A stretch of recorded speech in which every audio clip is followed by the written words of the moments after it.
చిన్నది కాదు, పెద్ద బ్రేకింగ్ న్యూస్.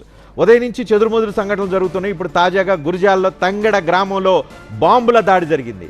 మాచర్ల పక్కనే ఉండే పల్నాడు ప్రాంతంలో గురిజాలకు సంబంధించిన తంగెడ గ్రామంలో జరిగిన ఈ బాంబు దాడిలో రెండు వర్గాల మధ్య ఘర్షణ జరిగింది. ఘర్షణ ఎందుకు జరిగింది అని అంటే, ఒక ఓటు విషయంలో రెండు వర్గాల మధ్య ఈ ఘర్షణ జరిగింది. నాటు బాంబులు, పెట్రోల్ బాంబులతో పరస్పరం దాడి చేసుకున్నారు. యుద్ధ వాతావరణాన్ని తలపించే తరహాలో తంగెడ గ్రామం ఉంది. ప్రస్తుతం తంగెడ గ్రామ వాసులు భయాందోళనతో ఉన్నారు. ఉదయం నుంచి చెదురుమదురు సంఘటనలు జరుగుతున్నాయి మాచర్ల గురిజాల ప్రాంతంలో. ఒక్కసారిగా ఇప్పుడు గురిజాలలో తంగెడ గ్రామంలో జరిగిన ఈ పరస్పర బాంబు దాడులు ఒక్కసారిగా ఆ ప్రాంతంలో ఉద్రిక్త వాతావరణాన్ని తలపిస్తున్న పరిస్థితి మనకి కనిపిస్తూ ఉంది.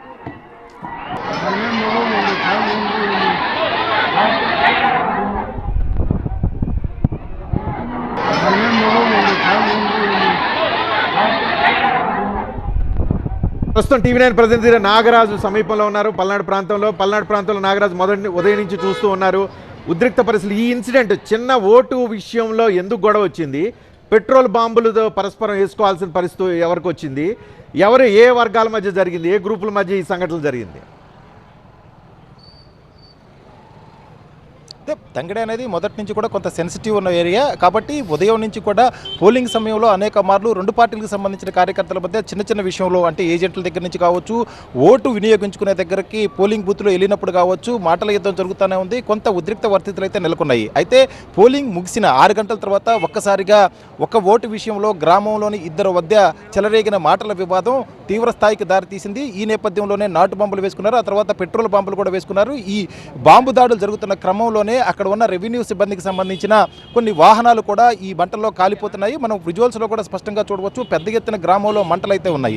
అయితే పోలీసులు, పోలింగ్ సిబ్బంది ఇంకా గ్రామంలోనే ఉన్నట్లుగా తెలుస్తుంది. కానీ బయట నుంచి ఎవరు కూడా ప్రస్తుతానికి గ్రామంలోకి వెళ్లే పరిస్థితి అయితే కనిపించట్లేదు. ఎందుకంటే రెండు వర్గాలకు సంబంధించిన కార్యకర్తలు కూడా ఇరు వర్గాలుగా అక్కడ విడిపోయి ఒకళ్ళ మీద ఒకళ్ళు దాడులు చేసుకుంటున్నప్పుడు తీవ్రమైన భయాందోళనలు అయితే నెలకొన్నాయి. కాబట్టి బయట నుంచి మీడియా పర్సన్స్ కానీ ఇతరులు కూడా లోపలికి వెళ్ళడానికి, గ్రామం లోపలికి వెళ్ళడానికి కొంత అనుమానాలు, భయపడుతున్న పరిస్థితి అయితే కనిపిస్తూ ఉంది. మరొక వైపు పోలీసులు ఈ సమాచారం అయితే అందుకున్నారు. ఉదయం నుంచి గురిజాలకు సంబంధించి నియోజకవర్గంలో చెదురుమదురు ఘటనలు మాత్రమే చోటు చేసుకున్నాయి. ఒక కేశానపల్లిలో మాత్రమే ఇరు వర్గాలకు సంబంధించిన కార్యకర్తలు కూడా కొట్టుకోవడం జరిగింది. అదేవిధంగా మరొక చోట చిన్న చిన్న ఘర్షణలు తప్పితే ఈ స్థాయిలో ఎక్కడ కూడా దాడులు జరగలేదు. పోలింగ్ అంతా ప్రశాంతంగా పూర్తయింది. అన్ని చోట్ల నుంచి కూడా పోలింగ్ సిబ్బంది బ్యాలెట్ బ్యాగ్స్లు తీసుకుని తిరిగి వెళ్తారనుకుంటున్న క్రమంలో ఒక్కసారిగా గ్రామంలో జరిగిన ఘర్షణ కూడా తీవ్ర ఉద్రిక్త పరిస్థితులు అయితే నెలకొని ఉన్నాయి. పోలీసులు అయితే ప్రస్తుతానికి ఆ గ్రామంలోకి వెళ్లే ప్రయత్నం చేస్తున్నారు. దాచేపల్లి నుంచి తంగెడ గ్రామానికి వెళ్తే కానీ కొంత పరిస్థితి అదుపులోకి వచ్చే అవకాశం అయితే కనిపిస్తుంది. మరొక వైపు ఉన్నతాధికారులు కూడా ప్రస్తుతం గ్రామం మీద దృష్టి సారించి గ్రామానికి చేరుకునే ప్రయత్నం అయితే చేస్తున్న పరిస్థితి కనిపిస్తుంది మనకి. సంబంధించినందుకు ఒకసారిగా ఎన్నికల పోలింగ్ ముగుస్తున్న ఈ తరుణంలో ఒకసారిగా ఉద్రిక్త వాతావరణం. మీరు